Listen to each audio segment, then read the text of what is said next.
काही निर्णय राजकारणाचे जाहीर व्यासपीठावर बोलता येत नाही. की ना तुम्हाला आमदार होता येईल आणि आमदार करायचा आमचा मानस आहे. आम्ही 10-15 वर्ष उगाचच लोकांना डोक्यावर घेऊन नाचवून घ्यायला लागलो. आम्हाला काय कळलं नव्हे. बाळासाहेब आळवीने सांगितलं ते काही चुकीचं नाही, कारण 3 निवडणुकीच्या वेळेला आम्ही कुठेही असलो तर तुमचा आणि आमचा संपर्क होता. आता सुद्धा आम्ही काय दम खाणार नाही. आता आणि उलट काय झालं तर ताकद वाढायला लागली. पुन्हा प्रत्येक बातमीतील घटनेच्या वास्तविकतेची तुलना थेट पाहत रहा सांगली अपडेट. मिरज विधानसभा क्षेत्रातील गतवेळी विजयाच्या समीप जाऊन अल्पमताने पराभूत झालेले सांगली जिल्हा मध्यवर्ती बँकेचे संचालक बाळासाहेब होनमोरे यांच्यासाठी यंदा सांगली लोकसभेचा पॅटर्न विधानसभेला राबवला जाण्याची शक्यता राजकीय वर्तुळात रंगली आहे. बाळासाहेब होनमोरे यांच्यासाठी मिरजेतील नगरसेवकांनी कंबर कसली असून बेडग येथील होनमोरेंच्या वाढदिवसाच्या अभिष्टचिंतनाच्या या कार्यक्रमाला वेगळे राजकीय वळण मिळाले. सर्वच पक्षातील राजकीय पुढाऱ्यांनी या कार्यक्रमाला हजेरी लावल्याने हा चर्चेचा विषय बनला. आधीच लोकसभेची निवडणूक एका वेगळ्या वळणावर पोहोचल्यानंतर विशाल पाटील यांच्या पाठीमागे जी ताकद ठाम उभे राहून विजयाचा निर्धार करण्यात आला, नेमका तोच पॅटर्न बाळासाहेब होनमोरे यांच्या पाठीशी उभा राहिल्याचे स्पष्ट झाले. यामध्ये लोकसभा निवडणुकीचे अपक्ष उमेदवार विशाल पाटील यांच्या सूचक वक्तव्याने राजकीय जाणकारांना मात्र संपूर्ण चित्र स्पष्ट झाले आहे. तब्बल 3 वेळेस सुरेश खाडे यांच्या विरोधातील ताकदीचा उमेदवार म्हणून बाळासाहेब होनमोरे हेच प्रतिस्पर्धी म्हणून समोर आले होते. गतवेळी अचानक मिळालेल्या उमेदवारीमुळे होनमोरे यांना जनतेपर्यंत पोहोचवण्याची संधी मिळू शकली नाही. त्यात सुरेश खाडे यांच्या पालापाचोळा उमेदवार या वक्तव्याने विधानसभा मतदारसंघातील सर्वसामान्य मतदार व जनतेच्या मनाला ठेस लागली व या दर्जा सोडून केलेल्या टीकेचा परिणाम म्हणून होनमोरे यांच्या मताधिक्यात भरघोस वाढ झाली. केवळ बाळासाहेब होनमोरे यांच्यापेक्षा केवळ 30,398 मते सुरेश खाडे यांना अधिक मिळाली व ते विजयी झाले. मात्र यंदा जो पॅटर्न लोकसभा निवडणुकीत राबवण्यात आला तो पॅटर्न बाळासाहेब होनमोरे यांच्यासाठी सक्रिय झाला आहे. बेडगेत बाळासाहेब होनमोरे युथ फाउंडेशनच्या वतीने आयोजित करण्यात आलेल्या कार्यक्रमादरम्यान सर्वच नेत्यांनी गतवेळी नेमके काय चुकले याचे चिंतन करून आपली मनोगत व्यक्त केली. 2 वेळा जिल्हा बँकेचे संचालक असणाऱ्या होनमोरेंनी तळागाळात पोहोचून लोकांची नाळ जोडली आहे. त्यांचा भविष्यकाळ चांगला आहे, नेतृत्वाची क्षमता आहे असे विधान विशाल पाटील यांनी केले. गतवेळी झालेली चूक कोणत्याही स्थितीत करायची नाही हाच निर्धार करून कार्यकर्ते कामाला लागले आहेत. होनमोरे यांच्यासाठी मोठी लॉबी सध्या सक्रिय झाल्याचे दिसून येत आहे.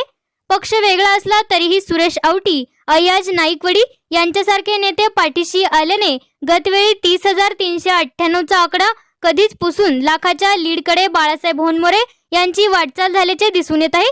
ग्रामीण भागामध्ये त्यांनी दिलेला वेळ व विशाल पाटील यांच्या ताकद व इतर मिरजेतील नगरसेवकांची ताकद यामुळे यंदा आपले साहेब बाळासाहेब हा पॅटर्न ट्रेंडिंग असणार असल्याचे चित्र आहे. तालुक्यात पहिल्यांदाच आपल्या विरोधी पक्षातील नेत्यांना एकत्र आणून वाढदिवस साजरा करण्याची किमया करणारे बाळासाहेब होनमोरे एकमेव नेते ठरले आहे. गतवेळी होनमोरे यांचा विजय जवळपास निश्चित असताना पक्षातील नेते व जवळचे कार्यकर्ते गाफील झाल्याने त्यांचा पराभव झाला. निकालानंतर मात्र त्यांच्या जवळच्या व्यक्तींसह त्यांच्यावर प्रेम करणाऱ्या इतर पक्षातील व्यक्ती त्यांनाही ही गोष्ट जिव्हारी लागली. त्यामुळेच यंदा जाहीरपणे मंचावर येत काम करणार असल्याचे अनेक मान्यवरांनी यावेळी सांगितले. आपल्या सर्वांच्या वतीनं मी आपल्या लाडक्या बाळासाहेब होनमोरे साहेबांना खूप खूप लाख लाख शुभेच्छा देतो. त्यांनी शतायुषी व्हावं, अगदी आरोग्यदायी त्यांचं जीवन असावं. त्यांचं सोबत वहिनी पण आहेत, त्या दोघांचं जीवन पुढील वाटचाल चांगली असावी ही ह्या त्यांच्या वाढदिवसानिमित्त आपण ईश्वरचरणी प्रार्थना करूया. त्यांच्याकडून अजून खूप लोकांची कामं होणं त्यांच्या नशिबात आहे. जनसामान्यांच्या कामासाठी ते धावून जातात. जिल्हा मध्यवर्ती बँकेत माझ्याबरोबर ते संचालक झाल्यामुळे माझा निम्म्याहून जास्त बोजा ह्या पूर भागातल्या कार्यकर्त्यांचा त्यांनी आपल्या अंगावर घेतला. त्यामुळे मलाही जिल्हा बँकेत काम करत असताना सोपं झालं, कारण जनसामान्यांची लहानसहान कार्यकर्त्यांची कामं ही बाळासाहेब त्यांच्या पद्धतीनं त्या ठिकाणी सोडवत होते, कामाला मार्गी लागवत होते. जिल्हा मध्यवर्ती बँकेत काम करत असताना मी पाहिलेलं आहे की ते सत्ताधारी म्हणजे जिल्हा बँके सत्ताधारी चेअरमन हे राष्ट्रवादीचे आहेत. बाळासाहेब हे राष्ट्रवादीचे जरी असले तरी मी सत्ताधारी आहे आणि मी सत्ताधाऱ्यांविरुद्ध कसं बोलायचं हे न दमादकता प्रत्येक बैठकीत शेतकऱ्यांच्या विषयासाठी उभारून पोट तिडकीनं चेअरमनांशी भांडून भरपूर निर्णय ह्या ठिकाणी त्यांनी करून घेतले. शेतकऱ्यांचा जो जुन्या कर्जांचा ओटीएसचा मुद्दा होता तो आम्ही ज्यावेळी मांडला त्यावेळी मला खूप मोठी साथ ही बाळासाहेब भुनमोरेंनी दिली आणि त्यामुळे आज शेतकऱ्यांच्या जिल्हा बँकेच्या कर्जाचं ओटीएसची योजना भारतात पहिल्यांदा सोसायटी मार्फत दिलेल्या कर्जाची ओटीएसची योजना ही कुणी राबवली असेल तर जिल्हा मध्यवर्ती बँकेने राबवली आणि त्यात प्रामुख्याची भूमिका माझ्या सोबतीनं बाळासाहेब भुनमोरेंनी घेतली आणि त्यामुळे अशा माणसाबरोबर काम करताना मलाही आनंद होतो. काही निर्णय राजकारणाचे जाहीर व्यासपीठावर बोलता येत नाही पण काही धाडस करावा लागतो त्या वेळेला. जिल्हा बँकेची निवडणूक असेल नाही तर आता झालेली लोकसभा निवडणूक असेल काही निर्णय हे धाडसाने घ्यावे लागतात ते त्या वेळेला. शेवटी आज अल्पसंख्याक समाजाचा माणूस तरी सुद्धा धाडसानं ते निर्णय घेतात ही त्यातनं त्यांची एक क्षमता लिडरशिपची नेतृत्वाची क्षमता दिसून येते आणि त्यामुळे त्यांच्या भावी वाटचालीस त्यांनाही असेच किंवा ह्याच्याहून चांगले नेतृत्वाच्या संध्या मिळत राहू आणि ते मिळवण्यासाठी आम्ही सुद्धा त्यांच्यासाठी प्रयत्नशील असणार या ठिकाणी त्यांना ग्वाही देतो. पुन्हा एकदा तुम्ही सगळ्यांनी अगदी उत्साहाने माझा इथं स्वागत केलं, माझ्या सुद्धा शुभेच्छा दिल्या. आता काय 2-3 दिवस राहिलेले आहेत गुलाल उधळायला. गुलाला 100% आपलाच आहे हा मला विश्वास आहे.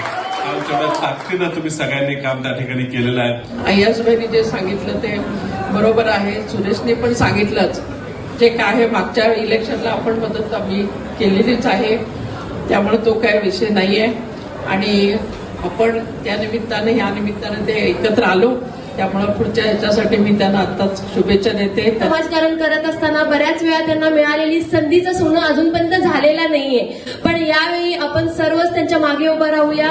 ह्या शब्दाचा एक अर्थ म्हणजे बाळासाहेब ठाकरे महाराष्ट्रात असतील तसं बाळासाहेब आमचे कदम साहेब सांगलीत असतील तसं आम्हाला भविष्यात आणि येताना बाळासाहेब तुम्ही आम्हाला निर्जन दाखवलेले गेल्या पंचवार्षिक मधले एक उदाहरण द्यायचं थांबायचं आहे आपल्याला.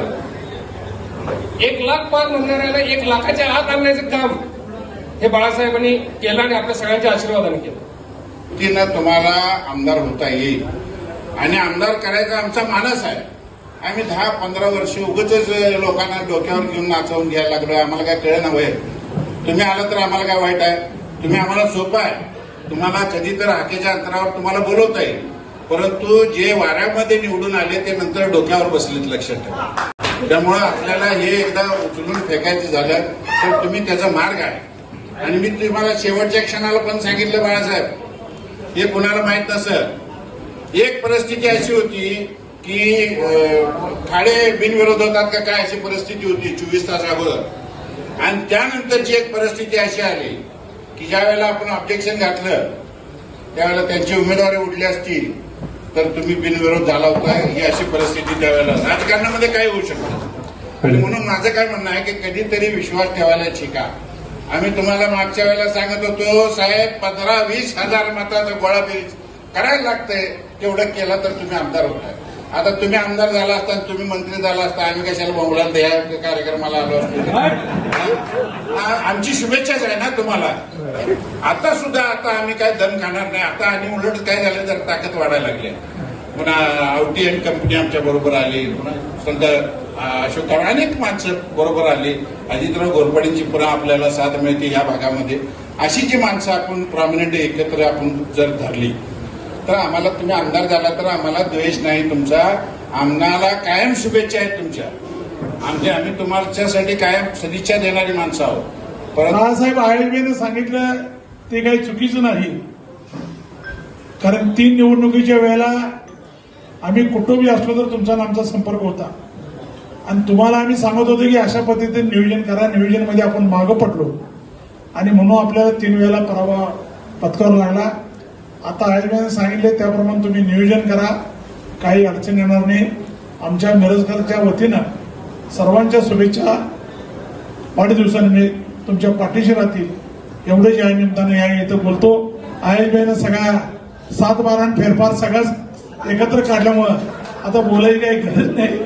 त्यामुळं परत एकदा बाळासाहेबांना शुभेच्छा देतो आणि थांबतो.